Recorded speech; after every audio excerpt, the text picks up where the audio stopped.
జాలారి బావి వద్ద చేరి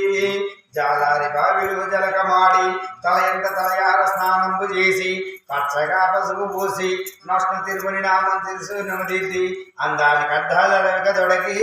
కుచ్చు మామిడి కట్టి పైసల్లడేసి గురుల నుండుగ దువ్వికి జడలు వేసి మల్లెల ముళ్ళు తన సరస్సులో కావమ్మ దేవత వాళ్ళ కన్న తండ్రి రామయ్య కట్టించిన తులసి కోట వద్ద చేరి ఆ తులసి కోట చుట్టూ కావమ్మ దేవత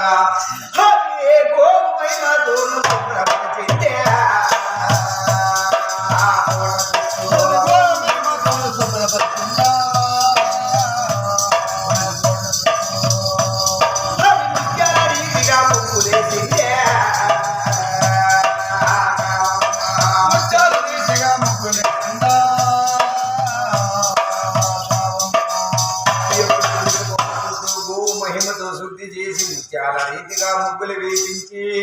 దీపధూప నైవేద్యం సమర్పించి కర్పూర కడ్డీలు వెలిగించి నారికేళములు సమర్పించి కావమ్మ దేవత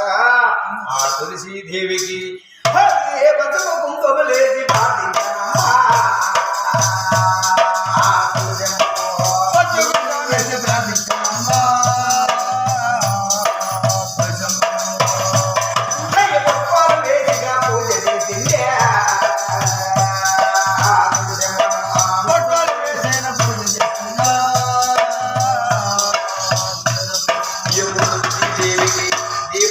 నైవేద్యం సమర్పించి కర్పూర కడ్డీలు వెలిగించి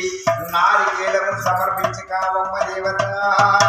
ఆ తులసి కోట ఎదురుగా సింహాసనం ఎదురు తీరి శ్రీకరణ శుద్ధి చేత పంచభూతములు ఏక మనసుగా నిలిపి నిశ్చలమైనటువంటి మనసున ఆ తులసీదేవుని కూర్చి కాసేపు తన మనసులో ప్రార్థిస్తుందయ్యా. జై